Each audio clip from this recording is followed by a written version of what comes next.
शिक्षा वह शेरनी का दूध है जो इसे जितना पिएगा उतना ही दहाड़ेगा। कि सीढ़ियां उन्हें मुबारक जिन्हें छत तक जाना है, आपकी मंजिल तो वर्दी चढ़ाना है। नमस्कार दोस्तों, एक बार फिर से स्वागत करता हूं आप सभी का आपके अपने प्यारे से चैनल पर। दोस्तों, जितने भी विद्यार्थी उत्तर प्रदेश पुलिस की तैयारी कर रहे हैं तो यह वीडियो बहुत ही ज़्यादा महत्वपूर्ण है। तो आपको बता दूं कि आज हम लोग संविधान के बिल्कुल बेसिक लेवल से प्रैक्टिस करने वाले हैं, जो कि 100 प्रश्न होंगे इसमें। पर यकीन मानिए मेरे दोस्त, अगर आपने इन 100 प्रश्नों की तैयारी कर ली सही ढंग से तो आपके 8 नंबर कहीं नहीं गए हैं। तो संविधान जो कि बहुत ही महत्वपूर्ण, बहुत ही ज़्यादा मायने रखता है, आपके परीक्षा उत्तर प्रदेश पुलिस में हो सकता है आपको 10 नंबर भी दिला दे। तो दोस्तों 4 से 5 प्रश्न आने की संभावनाएं हैं। तो पूरी वीडियो को जरूर देखिएगा, क्योंकि ये संविधान का बहुत ही बेहतरीन कवर करेंगे हम इसमें। और एक वीडियो में आपके 100 प्रश्न करवाएंगे, बिल्कुल बेसिक से आपको बताए जाएंगे हर सभी कुछ, जिससे आपको सब कुछ बिल्कुल आसानी ढंग से समझ में आ जाए।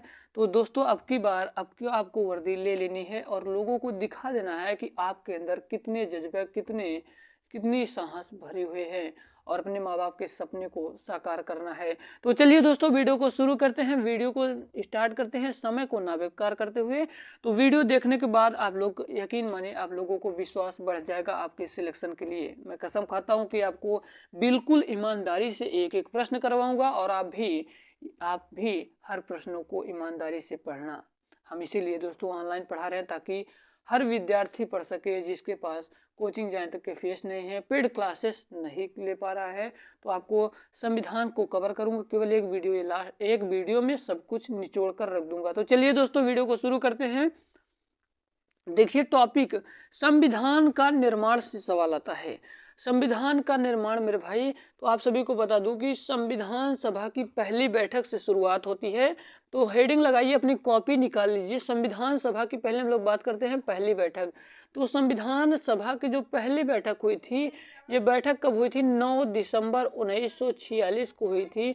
9 दिसंबर 1946 को हुई थी। जिसके अध्यक्ष कौन थे? तो जिसके अध्यक्ष आप सभी को बताना चाहूंगा, जिसके अध्यक्ष थे डॉक्टर सच्चिदानंद सिन्हा। तो अपनी कॉपी में से लिखते चलिए, डॉक्टर सच्चिदानंद सिन्हा।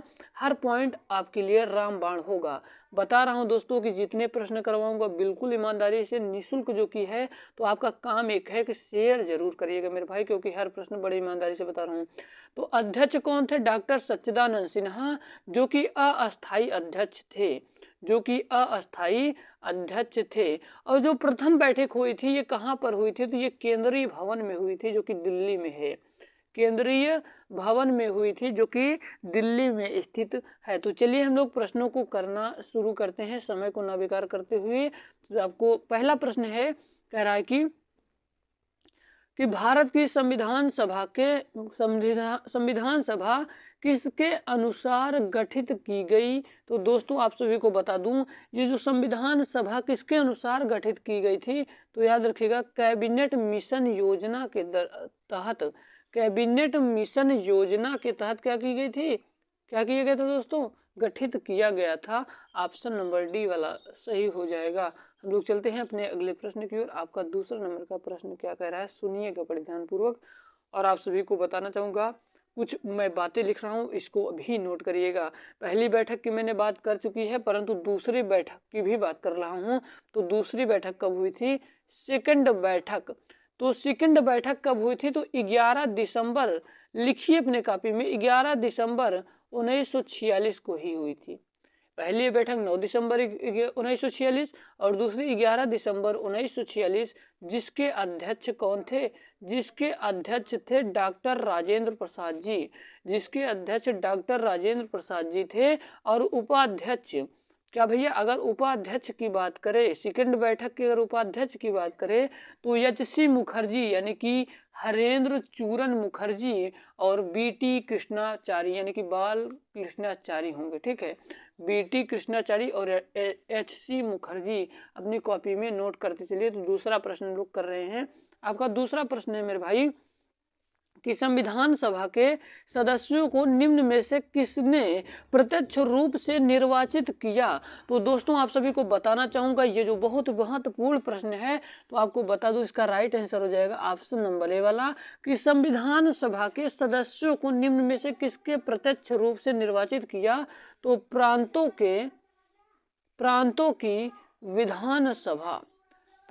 की Vidhan Sabha option number A वाला सही हो जाएगा। हम लोग चलते हैं अपने तीसरे नंबर के प्रश्न की ओर। देखिए आपको बताया था कि बैठक वैठक ये प्रश्न बन जाते हैं, तो सारे प्रश्नों को मजाक में कोई भी प्रश्न आपको नहीं लेना है।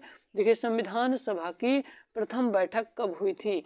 अगर प्रथम बैठक की बात करें तो 9 दिसंबर 1946 को हुई थी। इसके अध्यक्ष सच्चिदानंद सिन्हा थे, जो कि अस्थायी अध्यक्ष थे, और इसकी बैठक केंद्रीय भवन में हुई थी, जो कि दिल्ली में स्थित है। और यहीं पे बात कर लेता कि अगर सेकंड बैठक यहीं पे अगर बात करता दूसरी बैठक कब हुई थी, तो दूसरी बैठक मात्र 2 दिनों के बाद, मात्र दो दिनों के बाद नहीं, सॉरी दोस्तों, हाँ जी 2 दिनों के बाद, बिल्कुल सही बता रहा हूँ, 11 दिसंबर 1946 को हुई थी, जो कि अध्यक्ष डॉक्टर राजेंद्र प्रसाद थे, उपाध्यक्ष एच.सी. मुखर्जी और वी.टी. कृष्णाचारी थे। ठीक है, और कब हुई थी, दूसरी यहीं पर होता तो दूसरी 11 दिसंबर 1946। बातें समझ में आ रही होंगी। तो तीसरे वाले का right answer option number A के साथ जाएगा। आपका 4 नंबर का प्रश्न आपकी स्क्रीन के सामने है। कह रहा है कि संविधान सभा के उद्घाटन अधिवेशन की अध्यक्षता किसने की। तो भाई हर प्रश्नों को बिल्कुल बेहतरीन ढंग से समझाऊंगा, बस ईमानदारी के साथ आपका काम होगा, सुनते रहिएगा। देखिए टाइम 1 से 1.5 घंटा भले लग जाएगा, मैं फिर से बता रहा हूँ 1 से 1.5 घंटा, परंतु ये नंबर आपको क्लियर करवा के ही जाएगी ये वीडियो, तो ईमानदारी से पढ़िए। संविधान सभा के उद्घाटन अधिवेशन की अध्यक्षता किसने की। तो मेरे दोस्त मेरे भाई याद रखिएगा किसने की थी, तो सच्चिदानंद सिन्हा ने की थी। प्रथम बैठक में किसने भैया, प्रथम बैठक में सच्चिदानंद सिन्हा ने ही किया था। तो फिर से सुनिए, संविधान सभा के उद्घाटन अधिवेशन, तो अधिवेशन में अध्यक्षता किसने की थी, तो सच्चिदानंद सिन्हा ने की थी। आपका 5 नंबर का प्रश्न आपकी स्क्रीन के सामने है। 5 नंबर का प्रश्न कह रहा है मेरे भाई, 5 नंबर का प्रश्न कह रहा है, बातों को सुनिएगा, कि संविधान सभा के अस्थायी अध्यक्ष कौन थे। फिर से, संविधान सभा के अस्थायी अध्यक्ष कौन थे। डॉक्टर भीमराव अंबेडकर थे, कि महात्मा गांधी थे, कि डॉक्टर राजेंद्र प्रसाद, की सच्चिदानंद सिन्हा थे। तो दोस्तों आप सभी को बताना चाहूंगा, इसका 5 नंबर का राइट आंसर हो जाएगा कि संविधान सभा का अस्थायी अध्यक्ष जो थे वो राजेंद्र प्रसाद जी थे। ऑप्शन नंबर ए सी वाला सही होगा। हम लोग चलते हैं अपने 6वें नंबर के प्रश्न की ओर। कहीं भी डाउट लगता है तो आप लोग कमेंट बॉक्स में कमेंट करिएगा, हम आपके कमेंट को ही देखते रहते हैं। कह रहा है भारतीय संविधान सभा की प्रारूप समिति के अध्यक्ष थे। तो प्रारूप समिति की अध्यक्ष की बात करेगा तो ये ऑप्शन में दिया रहता है दोस्तों। प्रारूप समिति की अध्यक्ष की जब बात करें तो आपको बता देना होगा कि डॉक्टर भीमराव अंबेडकर जी ने ही भारतीय संविधान सभा की प्रारूप समिति की अध्यक्ष डॉक्टर भीमराव अंबेडकर जी थे। जो कि आप सभी को बता दूं कि संविधान सभा की जो कार्यवाही थी 13 दिसंबर 1946 को डॉक्टर पंडित जवाहरलाल नेहरू जी के उद्देश्य प्रस्ताव पर इसे स्वीकार किया गया 22 जनवरी 1947 को संविधान सभा द्वारा। कब भैया, संविधान सभा द्वारा। ठीक है, बातों को बड़े ध्यान से सुनेगा। और संविधान बनाने के लिए क्या क्या हुआ तो आप सभी को बताना चाहूंगा कि जो संविधान सभा बनाने के लिए परामर्श समिति थी भैया, परामर्श समिति थी, जिसमें क्या हुआ था कि 60 देशों की सूची बनाई थी। 60 देशों की सूची बनाई थी 17 मार्च 1947 को। 17 मार्च 1947 को सूची बनाई थी, जिसमें 10 देशों के संविधान को चुना गया था। अगर आपसे बात करें कि संविधान का प्रारूप किसने तैयार किया तो आप सभी को बताना चाहूंगा कि संविधान का जो प्रारूप है मेरे भैया, ये इसको किसने तैयार किया था तो इसको किया था वी.एन. राव ने। किसके, वी.एन. राव। वी से क्या हो जाएगा, वेनेगल, एन से हो जाएगा नरसिंह, वेनेगल नरसिंह राव ने संविधान का प्रारूप तैयार किया था, जो कि अक्टूबर 1947 में पेश किया गया था, जिसमें कुल अनुच्छेद 243 थे। मेरे बातों को आप कॉपी में नोट करिए, जिसमें कुल अनुच्छेद 243 थे और कुल अनुसूचियां उस समय 13 थी। उसके बाद संविधान के प्रारूप जांच यानी कि मसौदा समिति कह सकते हैं इसको दोस्तों, 29 अगस्त 1947 को इसका गठन किया गया था, जिसके अध्यक्ष कौन थे? डॉक्टर भीमराव अंबेडकर जी थे। बातों को समझते चलिएगा। कह रहा कि भारतीय संविधान सभा की प्रारूप समिति के अध्यक्ष तो डॉक्टर भीमराव अंबेडकर थे। हम लोग चलते हैं आगे। अब उम्मीद करता हूँ चीज़ें समझ में आई होंगी। तो हम लोग चलते हैं आगे। आपका 7 नंबर का प्रश्न आपकी स्क्रीन के सामने है। 7 नंबर का प्रश्न कह रहा है आपकी स्क्रीन के सामने, कह रहा है कि संविधान सभा का संवैधानिक सलाहकार किसे नियुक्त किया गया था? तो जो संविधान सभा का, क्या भैया, संविधान सभा का संवैधानिक सलाहकार किसे नियुक्त किया गया था? तो बी.एन. राव को नियुक्त किया गया था। किसके भैया? बी.एन. राव को। बी.एन. राव का नाम बिनेगल नरसिंह राव है, जो कि आप सभी को बता दूं संविधान सभा का जो प्रारूप है इसको तैयार किसने किया था? तो बी.एन. राव ने किया था। ठीक है, तो आपका 7 नंबर का right answer option number B के साथ जाएगा। आपका 8 नंबर का प्रश्न है, कह रहा है कि संविधान सभा में उद्देश्य प्रस्ताव किसने प्रस्तुत किया? तो दोस्तों आप सभी को बताना चाहूंगा कि जो संविधान सभा में उद्देश्य प्रस्ताव है इसे किसने प्रस्तुत किया? तो याद रखिएगा मेरे भैया कि संविधान सभा का जो उद्देश्य प्रस्ताव है इसे जवाहरलाल नेहरू ने भी, मैंने बताया कि जवाहरलाल नेहरू ने उद्देश्य प्रस्ताव को पेश किया था। हम लोग चलते हैं आगे। आपका 9 नंबर का प्रश्न आपकी स्क्रीन के सामने है। कह रहा है कि संविधान सभा ने अंतिम रूप से संविधान को कब पारित कर दिया? तो दोस्तों आप सभी को बताना चाहूंगा कि जो संविधान सभा ने अंतिम रूप से जो संविधान कब पारित कर दिया, तो आपको बता दूं इसका जो राइट आंसर हो जाएगा ऑप्शन नंबर सी वाला, 26 नवंबर 1949 को अंतिम रूप में संविधान पारित कर दिया गया। ठीक है, हम लोग चलते हैं अपने अगले प्रश्न की ओर। अगर कहीं भी डाउट लगता है तो कमेंट बॉक्स में जरूर करिएगा, हम आपके सारे कमेंट को पढ़ते हैं। तो अगर आपको फिर से बता रहा हूँ कहीं भी दिक्कत लगे तो कमेंट सेक्शन में जरूर बताइएगा, हम आपके सारे कमेंट को देखते हैं। आपका 10 नंबर का प्रश्न आपकी स्क्रीन के सामने है। कह रहा है कि दोस्तों, कह रहा है कि भारतीय संविधान किस दिन से पूर्णतः लागू हुआ? तो आप सभी को बता दूं ये प्रश्न बहुत बार आया हुआ है। तो जो भारतीय संविधान किस दिन से पूर्णतः लागू हुआ इसकी बात करें तो याद रखिएगा 26 जनवरी 1950 को, 26 जनवरी 1950 को इसी दिन से लागू हुआ था। ऑप्शन नंबर सी वाला सही होगा। आपका 11 नंबर का प्रश्न आपकी स्क्रीन के सामने है। जल्दी से इसका आंसर बताने की कोशिश करिए। देखते हैं हमारे कितने विद्यार्थी आंसर बताते हैं कि भारत गणतंत्र कब बना। ये बहुत ही महत्वपूर्ण प्रश्न करवाने, जितने पैटर्न जितने प्रश्न आ रहे हैं दोस्तों दिखा रहे हैं, ये सारे प्रश्न यकीन मानिए यही सारे प्रश्न कोई ना कोई आपके प्रश्नों में फंस जाएगा और आप अगर नहीं ध्यान देंगे तो आप नहीं कर पाएंगे। पक्की बात बता रहा हूँ कि भारत गणतंत्र कब बना। तो दोस्तों याद रखिएगा भाई, जो संविधान है जब पूर्ण रूप से तैयार होगा, जब लागू होगा तभी तो क्या गणतंत्र बनेगा। ठीक है, पहले बनेगा उसके बाद जब तैयार होकर जब लागू होगा तभी तो बनेगा। यानी कि इसका राइट आंसर क्या होगा? 26 जनवरी 1950। हम लोग चलते हैं अपने अगले प्रश्न की ओर। आपका 12 नंबर का प्रश्न आपकी स्क्रीन के सामने है। 12 नंबर का प्रश्न कह रहा है कि भारत एक गणतंत्र है, इसका अर्थ है। तो दोस्तों आप सभी को बता दूं कि जो भारत एक गणतंत्र है इसको क्या अर्थ है दोस्तों? तो इसका हम लोग देखने वाले हैं ऑप्शन को। तो आप सभी को बता दूं भारत एक गणतंत्र है, इसका क्या अर्थ होगा?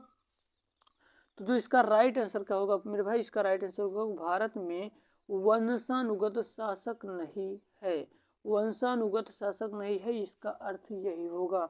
हम लोग चलते हैं अपने 13 नंबर के प्रश्न की ओर। आई होप आपको वीडियो पसंद आ रही होगी। अगर वीडियो पसंद आ रही है तो वीडियो को लाइक करना, चैनल पे नया हो तो इसको जरूर फॉलो और जरूर से सब्सक्राइब करना।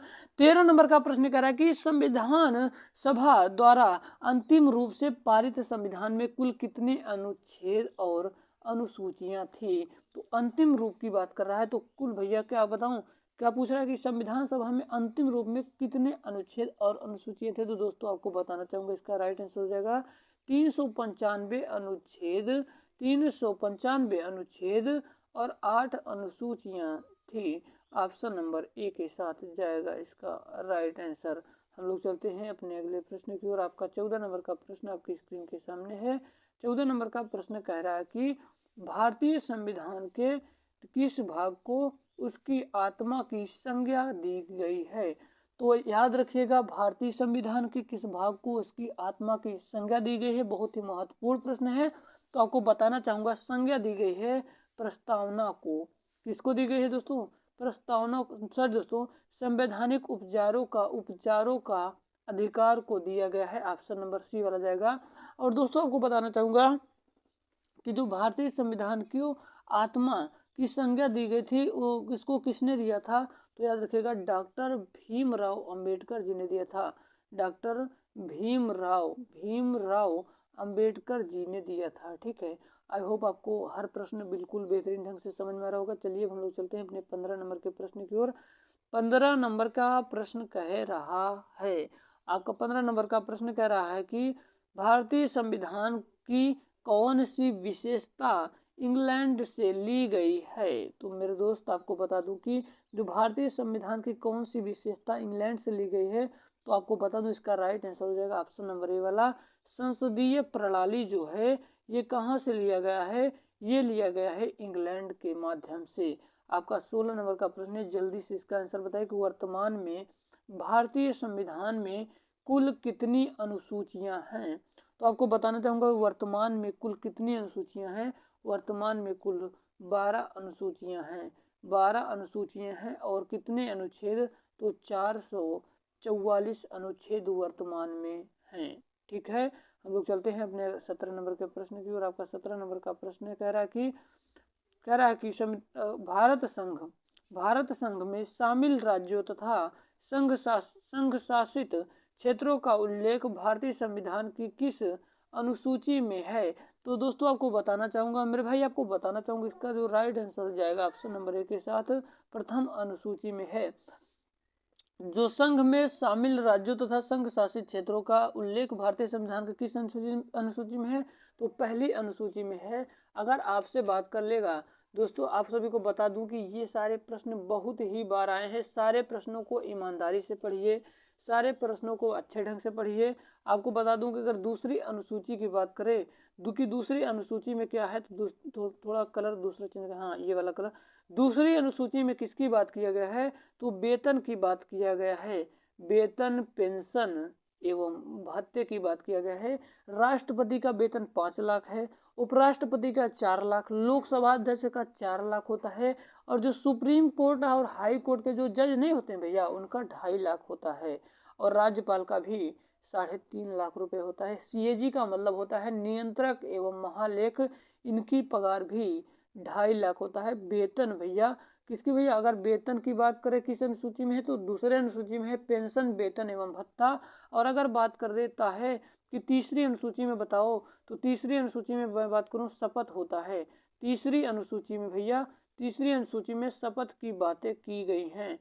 शपथ की बात किया गया है। केंद्रीय मंत्री, राज्य मंत्री, सुप्रीम कोर्ट, हाई कोर्ट के जज इसी अनुसूची के तहत क्या करते हैं भैया? इसी अनुसूची के तहत अपना शपथ ग्रहण करते हैं। और किसमें भैया? और बात करें अनुसूची 4 की, तो राज्यसभा का भैया, राज्यसभा में वीटो का बंटवारा। राज्यसभा ज्यादा सीटें उत्तर प्रदेश से है, जो कि कितनी सीटें हैं? 31 सीटें हैं। ठीक है, 5वीं अनुसूची में है कि अनुसूचित जाति एवं अनुसूचित जनजाति के क्षेत्रों का प्रशासन नियंत्रण।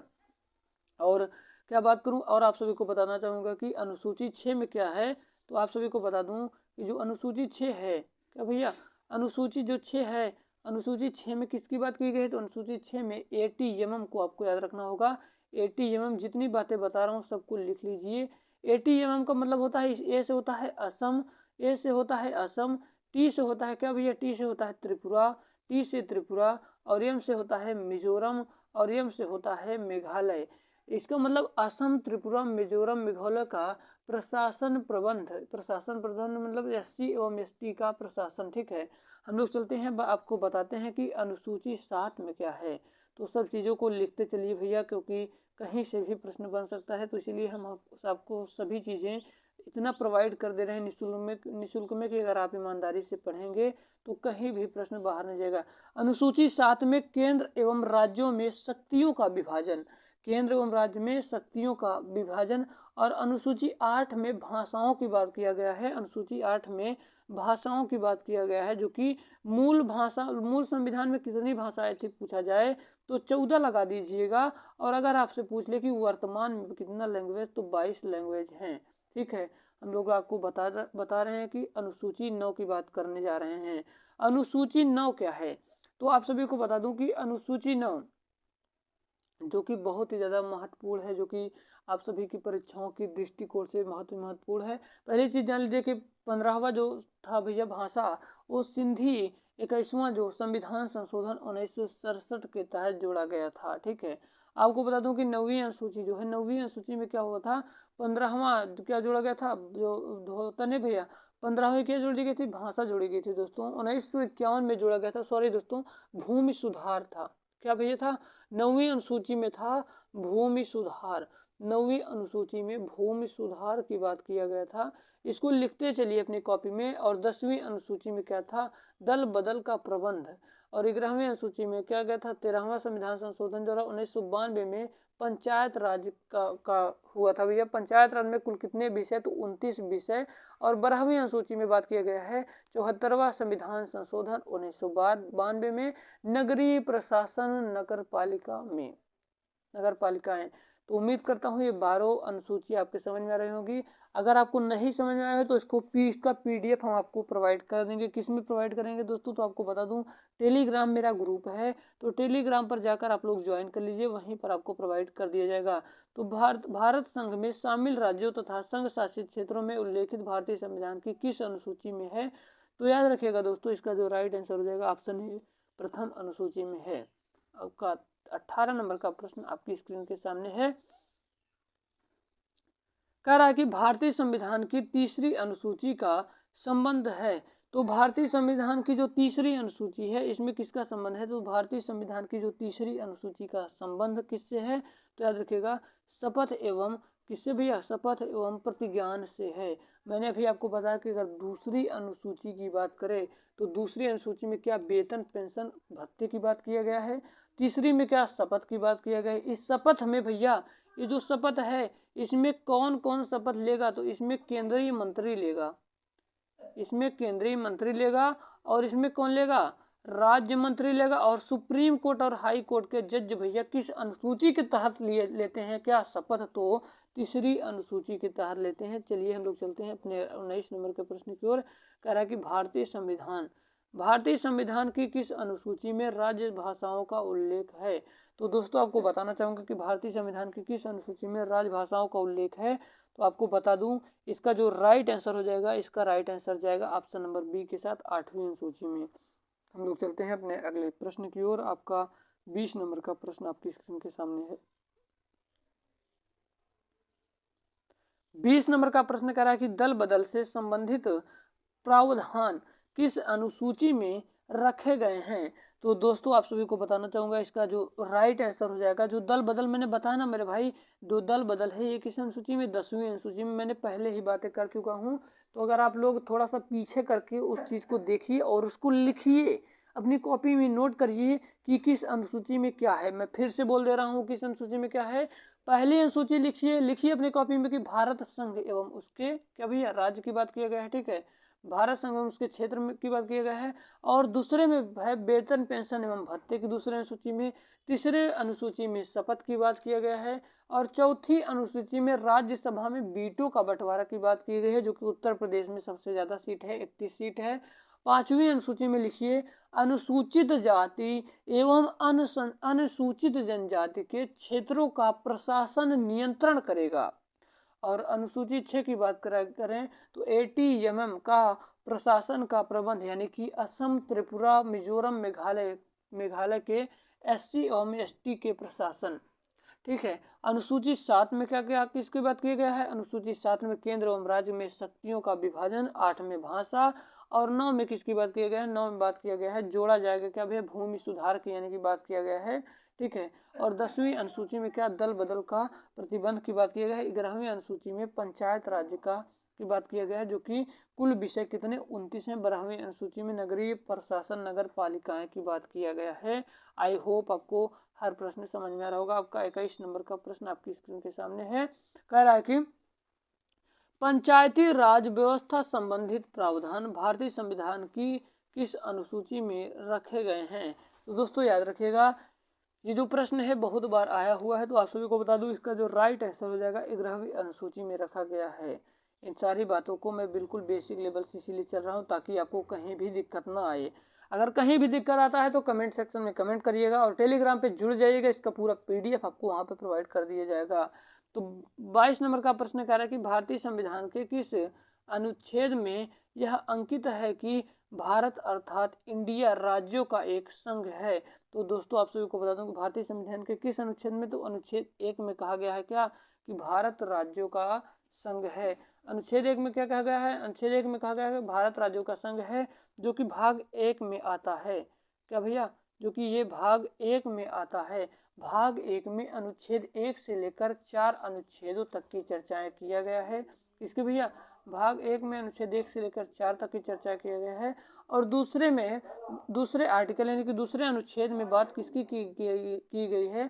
तो नए राज्यों की स्थापना की बात की गई है, जो कि इसके तहत सिक्किम को, क्या भैया, इसके तहत सिक्किम को नए राज्य का दर्जा दिया गया 36वें संविधान संशोधन 1975 के तहत, जो कि आर्टिकल 2A को काट दिया गया है, जो कि अब सिक्किम अपना एक राज्य बन गया है। और अनुच्छेद 3 में नए राज्यों की स्थापना की भी बात की गई है। और अनुच्छेद 4 में किसकी बात की गई है? तो आपको बता दूं कि अब आप लोगों को बताना होगा कि अनुच्छेद 4 में, चाहे जैसे आप बताइए, देखते हैं कितने विद्यार्थी कमेंट बॉक्स में बताते हैं कि अनुच्छेद 4 में किसकी चर्चा है। क्या आप लोगों को नॉलेज है कि नहीं, आप लोग कमेंट बॉक्स में जरूर बताइए। आपका अगला प्रश्न आपकी स्क्रीन के सामने है, आपका देखते हैं दोस्तों कहाँ से है। 23 नंबर का प्रश्न। तो हम लोग चलते हैं अपने 23 नंबर के प्रश्न की ओर। अगर आपको वीडियो पसंद आ रही हो तो लाइक करना, क्योंकि बड़ी मेहनत लग रही है दोस्तों एक वीडियो को बनाने के लिए। अब इसकी पीड़ा तो हम ही जान सकते हैं। भारतीय संविधान के किस अनुच्छेद में अंतर्राष्ट्रीय शांति की बात कही गई है? तो आप सभी को बताना चाहूंगा, जो इसका राइट आंसर हो जाएगा दोस्तों, इसका राइट आंसर हो जाएगा ऑप्शन नंबर डी वाला। अनुच्छेद 51 में किसकी बात की गई है? तो भारतीय संविधान के अंतर्राष्ट्रीय शांति की बात की गई है। हम लोग चलते हैं अपने अगले प्रश्न की ओर। आपका 24 नंबर का प्रश्न कह रहा है कि संविधान के किस अनुच्छेद के अंतर्गत राष्ट्रपति अध्यादेश जारी करता है? तो राष्ट्रपति किस किस भाग में आता है? तो भाग 5 में आता है। भाग 5 में दोस्तों राष्ट्रपति कहाँ से कहाँ तक? तो अनुच्छेद 52 से लेकर 61 तक चर्चाएं किया गया है। इसकी थोड़ा सा ट्रिक देख लीजिए आप। हम इसको पहले हम लोग वाइट कर देते हैं। वाइट करने के बाद हम इस पर लिखते हैं, जिससे आपको चीज़ें समझ में आए। थोड़ा से जैसे आपको चीज़ें समझ में आए इस पर लिखेंगे, तो आप लोग इसको कॉपी में लिखिएगा। राष्ट्रपति से प्रश्न बनते हैं मेरे भाई। राष्ट्रपति जो कि इम्पोर्टेंट टॉपिक है। आपको बता दूं कि पुलिस का पेपर जो कि बहुत ही टफ नहीं होगा, फिर से बात कर रहा हूँ, बहुत टफ नहीं होगा, आपको डरने की बात नहीं होगा, बिल्कुल ऐसे ही प्रश्न पूछे जाएंगे। और वीडियो को यार दबा कर शेयर करो भाई, क्योंकि यकीन मानो यार बहुत ज़्यादा मेहनत लग रही है वीडियो को बनाने के लिए। आपको बता दूं कि राष्ट्रपति की जो बात है अनुच्छेद भाग 5 में किया गया है। भाग 5 में संघ है, तो राष्ट्रपति की को याद कैसे करें सर? तो याद रखिएगा, इसका एक ट्रिक बता रहा हूँ। पकानी कोका दुयो दसम, पकानी कोका दुयो दसम, दुयो दसम। राष्ट्रपति का पद अनुच्छेद 52 में है, कार्यपालिका 53 में है, निर्वाचन 54 में है, निर्वाचन 54 में, 55 में है कोटा, 56 में है कार्यकाल, और दूसरे हैं दोबारा निर्वाचन 57, योग्यताएं 58, दशाएं 60, शपथ शपथ भैया 60, महाभियोग महाभियोग 61 में है। अगर पूछे राष्ट्रपति पर महाभियोग किस अनुच्छेद के अंतर्गत लगाया जाता है, तो अनुच्छेद 61 के अंतर्गत लगाया जाता है। इसको कॉपी में लिख दीजिए। अगर नहीं लिख रहे हैं फिर भी हम आप लोगों को भेज देंगे टेलीग्राम पर, ठीक है। हम लोग चलते हैं अपने अगले प्रश्न की ओर। आपका अगला प्रश्न है कि संविधान सभा में राष्ट्रपति अध्यादेश किसके तहत जारी करता है? तो याद रखिएगा किसके तहत जारी करता है? तो याद रखिएगा इसका राइट आंसर हो जाएगा ऑप्शन नंबर सी, अनुच्छेद 123 के तहत राष्ट्रपति अध्यादेश जारी करता है। हम लोग चलते हैं अपने 25 नंबर के प्रश्न की ओर। 25 नंबर का प्रश्न कह रहा है कि संविधान के किस अनुच्छेद के द्वारा संघ एवं राज्यों के लिए लोक सेवा आयोग का प्रावधान किया गया है? तो दोस्तों याद रखिएगा किसका प्रावधान किया गया है? तो दोस्तों याद रखिएगा इसका जो राइट आंसर हो जाएगा ऑप्शन नंबर डी के साथ जाएगा, अनुच्छेद 315 में। हम लोग चलते हैं अपने अगले प्रश्न की ओर। आपका 26 नंबर का प्रश्न है, जल्दी से बताइए इसका आंसर। कह रहा है कि भारतीय संघ में किसी राज्य को सम्मिलित करने का अधिकार किसे है? तो भारतीय संविधान संघ में किसी राज्य को सम्मिलित करने का जो अधिकार है ये किससे को है दोस्तों? तो आपको बताना चाहूँगा, इसका जो राइट आंसर जाएगा ऑप्शन नंबर बी के साथ, संसद में होगा। और ये जो दोस्तों नए राज्यों का जो जोड़ना है ये भाग किस में आता है? तो भाग 1 में आता है। अनुच्छेद 1 से लेकर 4 तक चर्चाएं की गई हैं दोस्तों। किसमें भैया? अनुच्छेद 1 से लेकर 4 तक की चर्चाएं की गई हैं। जो ये सारे अधिकार संसद को है कि नए राज्यों का निर्माण कर सकता है, नए राज्यों को नाम बदल सकता है, सारे संसद को ही अधिकार हैं। ठीक है, हम लोग चलते हैं अपने अगले प्रश्न की ओर। आपका दोस्तों 27 नंबर का प्रश्न है कि वर्ष 1953 में गठित राज्य पुनर्गठन आयोग के अध्यक्ष कौन थे? तो दोस्तों मैं आप सभी को बता दूं कि वर्ष 1953 में गठित राज्य पुनर्गठन आयोग के अध्यक्ष थे फजल अली। तो थोड़ी सी कहानी सुनिएगा। आपसे प्रश्न ये भी पूछ सकता है कि भाषाई आधार पर सबसे पहला राज्य कौन बना? तो याद रखिएगा आंध्र प्रदेश बना। कौन? आंध्र प्रदेश बना था भाषाई आधार पर राज्यों का सबसे पहला। कब बना था? तो 1953 में बना था। थोड़ी सी कहानी सुनिएगा इसके पीछे की। एक व्यक्ति थे भैया रामल्लू। कौन थे भैया? रामल्लू। तो वो भैया क्या किए थे? वो बैठ गए थे भूख हड़ताल पर। अब हुआ क्या भैया, एक्चुअल में जब अपना देश आज़ाद हुआ तो आज़ाद होने के बाद क्या हुआ, जब मान लीजिए अपना भारत है तो अपने भारत के सभी लोग रहने लगे थे, भारत में सभी लोग रहने लगे। तो जब भारत में सभी लोग रहने लगे तो यार उनकी भाषा कुछ और है, हमारी भाषा कुछ और है, आपकी भाषा कुछ और है, तो कुछ समझ में नहीं आ रहा था। तो कैसे रहे यार, कुछ समझ में ही नहीं आ रहा। तो लोग कहने लगे कि आप भाषाई आधार पर गठन करिए।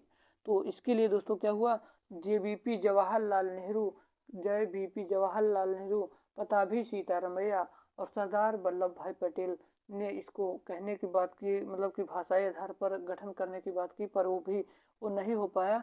ये सबसे पहला एसके-धर आयोग आए, एसके-धर आयोग ने भी ये काम नहीं कर पाया। तो क्या हुआ भैया, आंध्र प्रदेश के एक निवासी थे, एक कौन भैया, एक व्यक्ति थे भैया, सुनिएगा, एक व्यक्ति थे कौन भैया, आपको मैंने बताया कि वो भूख हड़ताल पर बैठ गए थे और 53 दिनों तक भूख हड़ताल पर बैठे रहे बिना खाए, कुछ खाए पिए, उनकी मृत्यु हो जाती है मेरे भाई।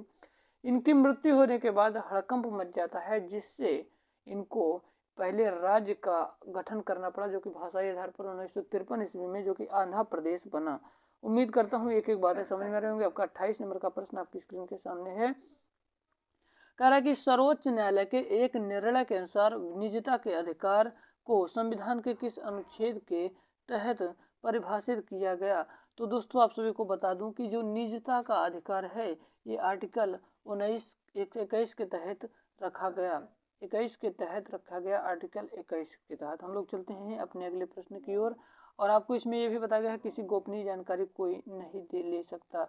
जैसे आप बात कर रहे हैं फ़ोन में तो किसी को ये अधिकार नहीं है कि आपकी कॉल को रिकॉर्डिंग करके रखे। ठीक है, ये आपकी गोपनीय चीज़ें हैं। आपको किसी को आपके मोबाइल को छूने का हक नहीं है बिना आपकी इजाज़त के, बिना आपके किसी के आपके जेब में रखा पर्स को किसी को हाथ लगाने का अधिकार नहीं। ये सब आर्टिकल 21 के तहत कहा गया है। आपका अगला प्रश्न कह रहा है कि भाषाई आधार पर गठित भारत का प्रथम राज्य था। तो भाषाई आधार पर गठित भारत का जो प्रथम राज्य था भैया आंध्र प्रदेश था। कब? 1953 ईस्वी में, 1953 ईस्वी में। हम लोग चलते हैं अपने अगले प्रश्न की ओर। दोस्तों आपका अगला प्रश्न 30 नंबर का है। कह रहा है कि पांडिचेरी या पुडुचेरी किस वर्ष भारतीय संघ से शामिल किया गया? तो दोस्तों याद रखिएगा ये जो राइट आंसर इसका हो जाएगा 1954 ईस्वी में। आपका 31 नंबर का प्रश्न कह रहा है कि भारतीय संविधान निम्नलिखित में से कौन सी नागरिकता प्रदान करता है? तो आपको बता दूं कि जो भारतीय संविधान का जो नागरिकता टॉपिक है भाग 2 में बात किया गया है, ये ब्रिटेन से लिया गया संविधान है, ये ब्रिटेन से लिया गया है। इसमें 11 से लेकर दोस्तों कहाँ से 5 से लेकर 11 तक अनुच्छेद की चर्चाएं किया गया है। इसी में बताया गया कि जो आपकी नागरिकता है एकल नागरिकता है। अब एकल नागरिकता होगा इसका राइट आंसर। एकल नागरिकता का मतलब ये है भैया कि आप देश के नागरिक हैं। आपसे अगर कोई प्रश्न पूछे भैया, आपसे कोई पूछ ले कि आप ये बताइए हमारे देश में कैसी नागरिकता है, तो आप बताइएगा कि हमारे देश में एकल नागरिकता है। एकल नागरिकता का मतलब हम भारत के ही क्या है, नागरिक हैं। ना कि आप जिस राज्य में हैं वहाँ के निवासी हैं लेकिन नागरिक आप भारत के हैं। तो हमारे देश में एकल नागरिकता है। आपका 32 नंबर का प्रश्न कह रहा है कि भारत की नागरिकता किस प्रकार प्राप्त की जा सकती है।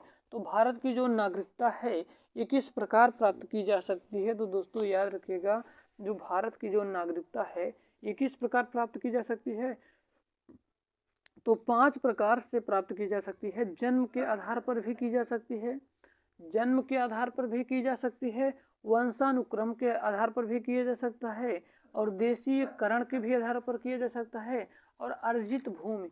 अर्जित भूमि का मेरे भाई मतलब होता है, जैसे मान लीजिए आपका जो सिक्किम है ये क्या अपना देश था, क्या अपना देश में नहीं था, तो इसको ऐड किया गया है। तो दोस्तों क्या अर्जित भूमि के तहत भी क्या किया जा सकता है, नागरिकता मिल सकती है। और पंजीकरण के तहत, यानी कि इसमें तीनों सही है, इसका मतलब राइट आंसर हो जाएगा ये सभी। हम लोग चलते हैं अपने 33 नंबर के प्रश्न की ओर। कह रहा है कि भारतीय नागरिक का अंत किस प्रकार किया जा सकता है। तो भारतीय नागरिक का जो अंत है ये किस प्रकार किया जा सकता है। तो मेरे भाई आप सभी को बताना चाहूँगा ये किस प्रकार से किया जा सकता है। नागरिकता का परित्याग करने पर, जो कि बिल्कुल गलत बात है। नागरिकता का परित्याग, जो कि क्या भैया कह रहा है कि नागरिकता का परित्याग करने पर। और ऑप्शन नंबर बी वाला क्या कह रहा है कि सरकार द्वारा नागरिकता छीनने से और अन्य देश की नागरिकता ग्रहण करने से, जो कि ये बिल्कुल तीनों बातें सही हैं कि भारतीय नागरिकता का अंत इन तीनों की वजह हो सकती है कि नागरिकता का परित्याग कर दें। मान लीजिए आप हैं, आप चले जाइए विदेश और ले लीजिए वहाँ की नागरिकता, तो क्या आपको इंडिया का नागरिकता रहेगी, क्या नहीं रहेगी। और सरकार द्वारा नागरिकता छीनने से, यानी कि आप कोई देश विरोधी काम कर रहे हैं, देश में रह के आप आतंकवादियों को बुला कर क्या कर रहे हैं, अपने देश के सैनिकों से युद्ध करवा रहे हैं दोस्तों, तो आप देश विरोधी हुए ना। आप तिरंगा झंडा को क्या कर रहे हैं, तिरंगा झंडा को जला रहे हैं, तो आप क्या कर रहे हैं, आप गलत काम कर रहे हैं। तो इसके तहत भी आपकी नागरिकता छीन सकती है, ठीक है। तो अन्य देश की नागरिकता ग्रहण करने पर, इन तीनों बातों से दोस्तों हम सहमत हैं। तो यानी कि इसका राइट आंसर डी वाला हो जाएगा। डी वाला देखते हैं भाई, डी वाले में क्या है भैया, डी वाला देखना पड़ेगा।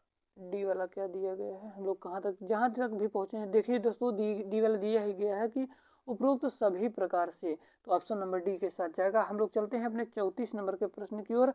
34 नंबर का प्रश्न आपके स्क्रीन के सामने करा कि निम्नलिखित में से कौन सी शर्त भारत की नागरिकता प्राप्त करने के लिए नहीं है। तो दोस्तों आप सभी को बता दूं कि इसका जो राइट आंसर हो जाएगा ऑप्शन नंबर डी वाला, संपत्ति के अधिकार को नागरिकता से हटा दिया गया है। जो दोस्तों जो संपत्ति का अधिकार है ये अब क्या बन गया है, ये अब कानूनी अधिकार बन चुका है। उम्मीद करता हूँ बातें समझ में आ रही होंगी, चीज़ें बिल्कुल ही बेहतरीन ढंग से समझ में आ रही होंगी।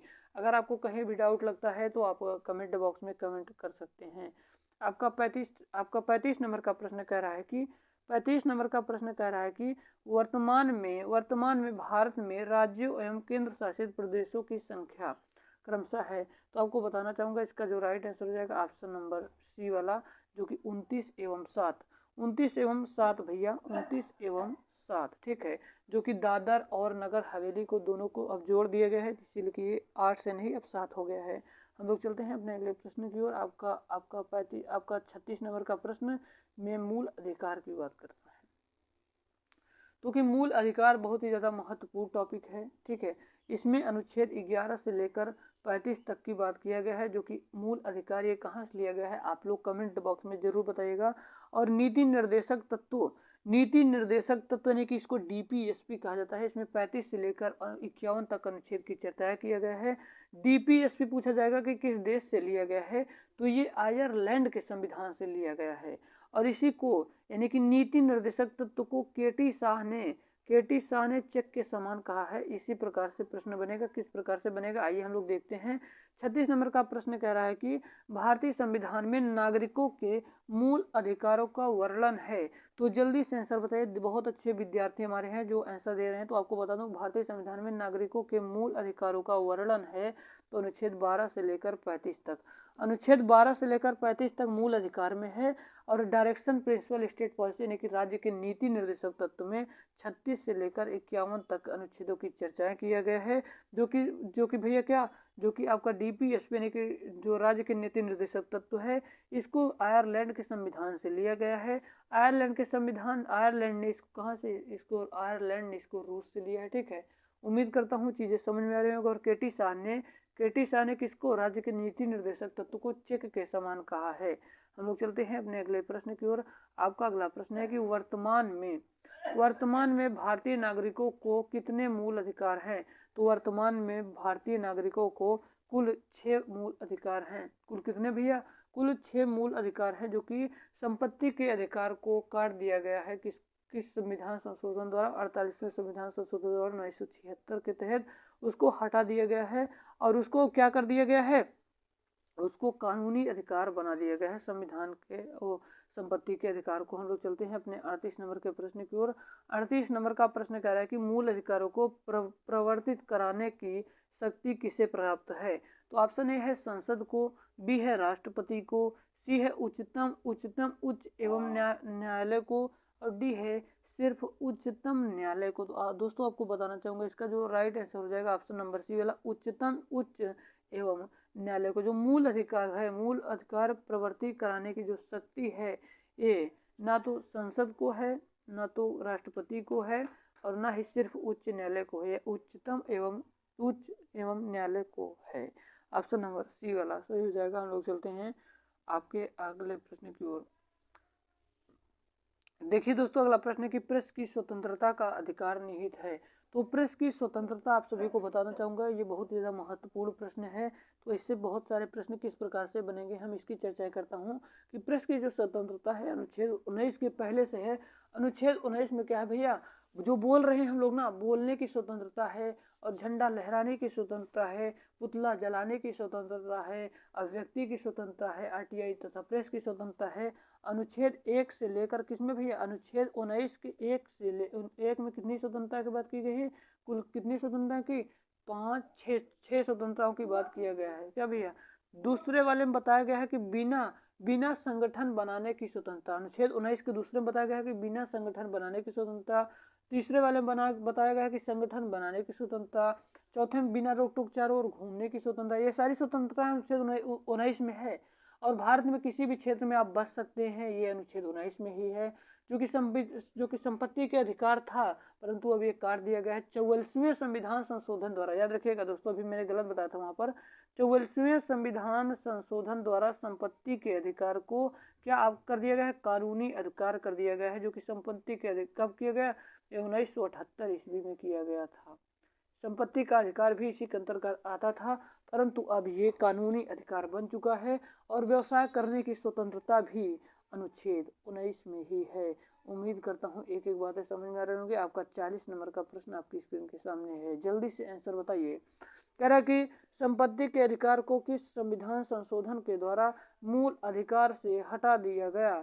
तो दोस्तों आपको बता दूं कि जो संपत्ति का अधिकार है, आपको बताया था 44वें संविधान संशोधन द्वारा 1978 में इसको क्या किया गया, इसको मूल अधिकार से हटाकर कानूनी अधिकार ये बन चुका है।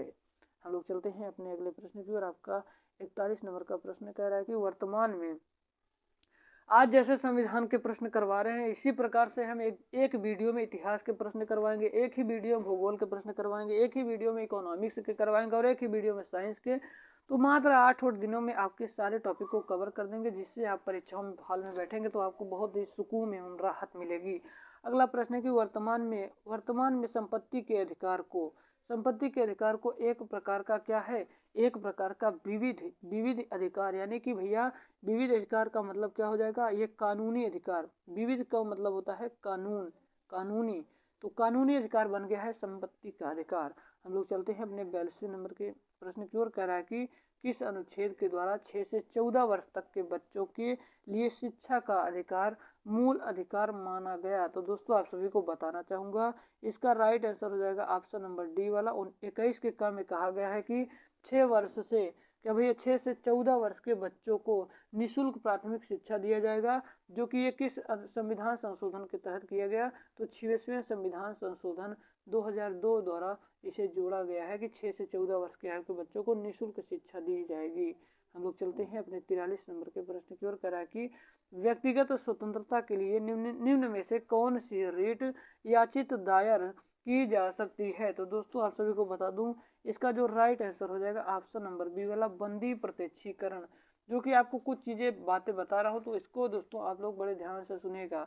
5 प्रकार की रीट होती हैं दोस्तों, 5 प्रकार की। कौन कौन सी? बंदी, पति, परमेश्वर, उसका अधिकार, इसको लिख लीजिए, ट्रिक है।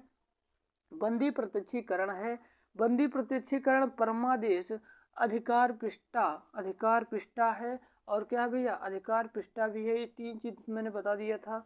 उम्मीद करता हूँ एक एक बातें आप सभी के समझ में आ रही होंगी। कौन कौन सा मैंने बताया? बंदी प्रत्यक्षीकरण है, परमादेश है, उसके बाद क्या है? परमादेश है, अधिकार पृष्ठता है। ठीक है, हम लोग चलते हैं दोस्तों अपने अगले प्रश्न की ओर। आपका 44 नंबर का प्रश्न क्या कर रहा है कि मत देने का अधिकार होता है। तो मत जो दिया जाता है, जो आप लोग चुनाव देते हैं, ये कौन सा अधिकार है? तो आपको बताना चाहूँगा, ये ना तो मूल, क्या भैया, ये ना तो आर्थिक अधिकार है, और ना ही ये कानूनी अधिकार है, ये ना ही नागरिक अधिकार है। तो इसको रखा किस में गया है? जो हम लोग वोट देते हैं, मत देते हैं, मत देने का अधिकार, ये बन गया है राजनीतिक अधिकार। ऑप्शन नंबर ए वाला सही होगा। हम लोग चलते हैं अपने अगले प्रश्न की ओर। उम्मीद करता हूँ आपको सारी चीज़ें समझ में आ रही होंगी। कहीं भी डाउट लगता है मेरे भाई तो पूछ लीजिएगा, क्योंकि जिस प्रकार से पढ़ा रहा हूँ यकीन मानिए, विश्वास रखिए बस कंटेंट पर। 45 नंबर का प्रश्न है कि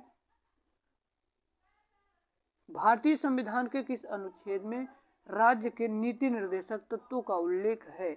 तो राज्य के नीति निर्देशक तत्व यानी कि डीपीएसपी, जो राज्य का नीति निर्देशक तत्व है, ये आयरलैंड के संविधान से लिया गया है। केटी शाह ने इसको चेक के समान कहा है।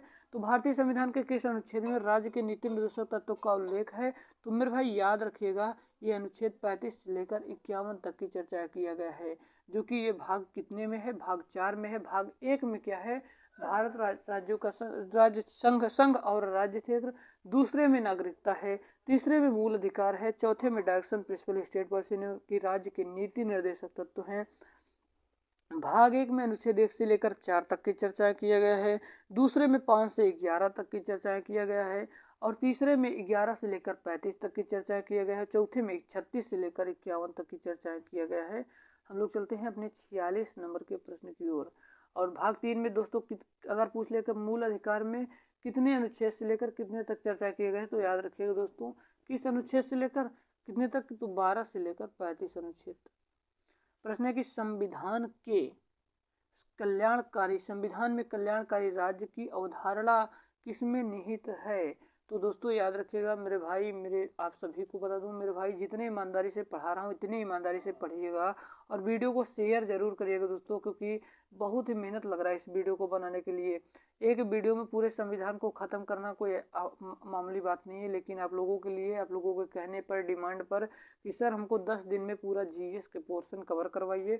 उसके बाद बचा स्टैटिक जीके और आपका करंट अफेयर, इसकी क्लास प्रॉपर चलेगी। सुबह आपकी करंट अफेयर की क्लास आएगी, तो सभी विद्यार्थी जरूर देखिएगा कि संविधान में कल्याणकारी राज्य की अवधारणा किसमें निहित है।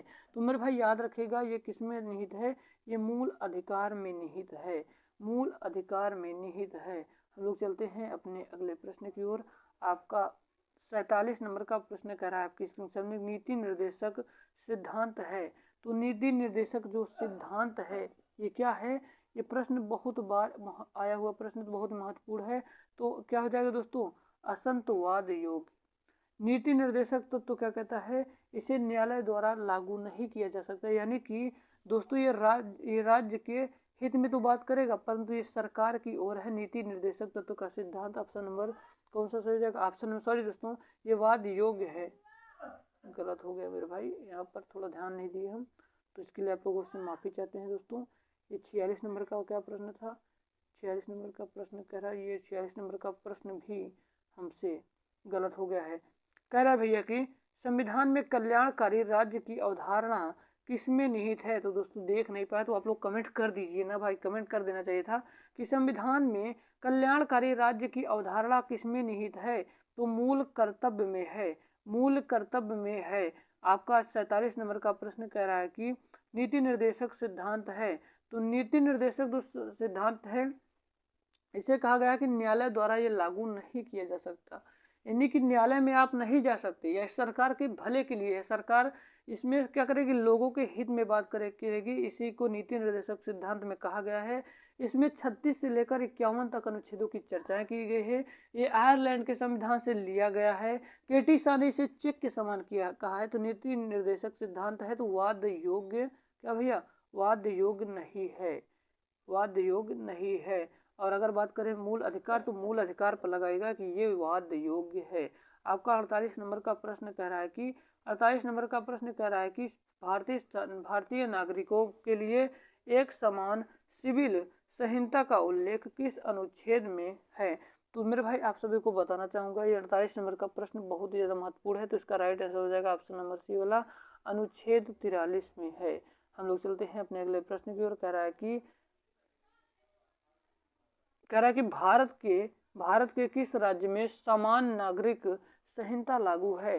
तो दोस्तों आप सभी को बता दूं कि इसका जो राइट आंसर हो जाएगा, इसका राइट आंसर हो जाएगा ऑप्शन नंबर सी वाला, गोवा में लागू है। उम्मीद करता हूँ चीजें बिल्कुल ही बेहतरीन ढंग से समझ में आ रही होंगी। कहीं भी ना समझ में आ रहे हो तो दोस्तों तो आप लोग कमेंट बॉक्स में कमेंट कर दीजिए।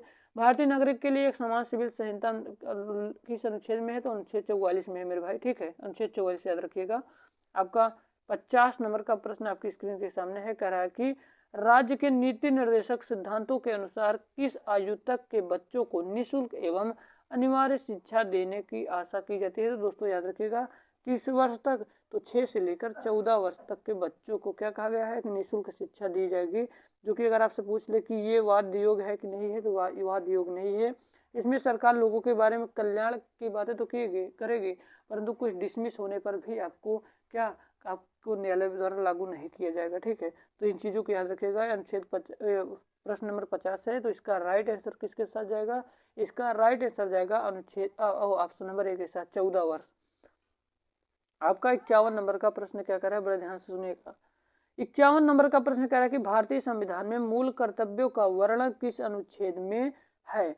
तो अनुच्छेद 51 के क में है, मूल कर्तव्यों का वर्णन है। आपका अगला प्रश्न कह रहा है कि संविधान में मूल कर्तव्यों की प्रेरणा किस देश से ली गई है। तो संविधान में मूल कर्तव्यों की जो ये प्रेरणा है, मूल कर्तव्य बताया गया है कि आपको कैसे क्या करना चाहिए, यही चीजें बताई गई हैं, आपके जीवन के लिए बताया गया है। तो आपको बता दूं कि जो मूल कर्तव्य की जो प्रेरणा है ये पूर्व सोवियत संघ से लिया गया है। ऑप्शन नंबर सी वाला सही हो जाएगा। हम लोग चलते हैं अपने 53 नंबर के प्रश्न की ओर। कह रहा है कि वर्तमान में संविधान में मूल कर्तव्यों की कुल संख्या है। तो वर्तमान में भैया बता दूं कि मूल कर्तव्यों की कुल कितनी संख्या पूछा जाए, तो ऑप्शन नंबर टी वाला सही हो जाएगा। वर्तमान में कुल मूल कर्तव्य 11 हैं। हम लोग चलते हैं अपने अगले प्रश्न की ओर। उम्मीद करता हूँ बातें समझ में आ रही होंगी, चीजें समझ में आ रही होंगी। हम लोग चलते हैं 54 नंबर के प्रश्न की ओर। केंद्र सरकार से किस प्रकार के प्रश्न बनेंगे। 54 नंबर का प्रश्न कर रहा है कि भारत में कार्यपालिका का अध्यक्ष कौन होता है। तो भारत में जो कार्यपालिका होते हैं इसके अध्यक्ष कौन होते हैं, तो राष्ट्रपति होते हैं। राष्ट्रपति किस भाग में आते हैं, तो भाग 5 में आते हैं। भाग 5 में किसकी बात की गई है, संघ की। तो कितने अनुच्छेद से लेकर कितने अनुच्छेद तक चर्चा किए गए हैं, तो आपको बता दूं कि इसमें क्या किया गया, 52 से लेकर 151 अनुच्छेद तक चर्चा की गई है। अनुच्छेद 52 से लेकर 61 तक राष्ट्रपति की बात की गई है, जिसका ट्रिक है पकानी कोका दियोदशम। राष्ट्रपति का महाभियोग किस अनुच्छेद में पूछा जाए, तो राष्ट्रपति पर महाभियोग अनुच्छेद 61 में है, ठीक है। और आपसे पूछा जाए कि राष्ट्रपति क्या करते हैं भैया, राष्ट्रपति की वेतन वेतन है ये किस अनुसूची में है, किस अनुसूची में, तो वेतन भत्ता पेंशन की बात करें तो फिर से बता दूं अनुसूची दूसरे में है। आपका 54 नंबर का प्रश्न कह रहा है कि भारत के कार्यपालिका का अध्यक्ष कौन होता है, तो बता दूं इसका राइट आंसर हो जाएगा राष्ट्रपति होता है। हम लोग चलते हैं अपने 55 नंबर के प्रश्न की ओर। कह रहा है कि भारतीय संघ की शक्ति किसमें निहित है, तो दोस्तों आप सभी को बताना चाहूंगा ये संसद में निहित है। हम लोग चलते हैं अपने 56 नंबर के प्रश्न की ओर। कह रहा है कि राष्ट्रपति के निर्वाचन मंडल में शामिल है। तो निर्वाचन मंडल में शामिल है कौन है भैया, तो इसको बहुत ही ज्यादा महत्वपूर्ण प्रश्न है, तो आप सभी को बताना चाहूंगा 56 नंबर का जो राइट आंसर जाएगा किसके साथ जाएगा, ऑप्शन नंबर सी के साथ। संसद के दोनों सदनों के निर्वाचित सदस्य तथा राज्यों के विधानसभाओं के निर्वाचित सदस्य। हम लोग चलते हैं अपने अगले प्रश्न की ओर। आपका 57 नंबर का प्रश्न आपकी स्क्रीन के सामने है। 57 नंबर का प्रश्न कह रहा है कि राष्ट्रपति पद के चुनाव संबंधी विवाद किसे निर्देशित किया जाता है, तो दोस्तों याद रखिएगा इसका जो राइट आंसर हो जाएगा ऑप्शन नंबर डी वाला उच्चतम न्यायालय। हम लोग चलते हैं अपने अगले प्रश्न की ओर। आपका 58 नंबर का प्रश्न कह रहा है कि राष्ट्रपति पर निर्वाचन हेतु कौन सी पद्धति अपनाई जाती है। तो दोस्तों याद रखिएगा, इसका राइट आंसर हो जाएगा ऑप्शन नंबर डी वाला क्या भैया, एकल संक्रमणी पद्धति, अप्रत्यक्ष रूप से मतदान और समानुपातिक प्रतिनिधि, ये तीनों अपनाई जाती हैं। तो हम लोग चलते हैं अपने 59 नंबर के प्रश्न की ओर। कह रहा है कि भारतीय सेवाओं का सर्वोच्च सेनापति होता है। तो भारतीय सेवाओं का जो सर्वोच्च सेनापति कौन होता है भैया। तो आप सभी को बता दूं कि ये सारे प्रश्न बहुत ही ज़्यादा महत्वपूर्ण हैं, तो सभी प्रश्नों को, किसी भी प्रश्न को आप लोग हल्के में मत लीजिएगा।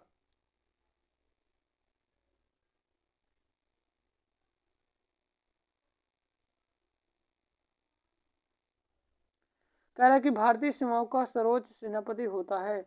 तो दोस्तों आप सभी को बता दूं कि भारतीय संविधान का सेवाओं का सर्वोच्च जो सेनापति होता है ये राष्ट्रपति होता है। 60 नंबर का प्रश्न कह रहा है कि जब भारत के प्रथम राष्ट्रपति थे, भारत के प्रथम राष्ट्रपति कौन थे। तो याद रखिएगा मेरे भाई, प्रथम राष्ट्रपति डॉक्टर राजेंद्र प्रसाद जी थे। आपका 61 नंबर का प्रश्न कह रहा है कि निर्विरोध चुने जाने वाले एकमात्र राष्ट्रपति थे, तो कौन थे। तो नीलम संजीव रेड्डी थे। हम लोग चलते हैं 62 नंबर के प्रश्न की ओर।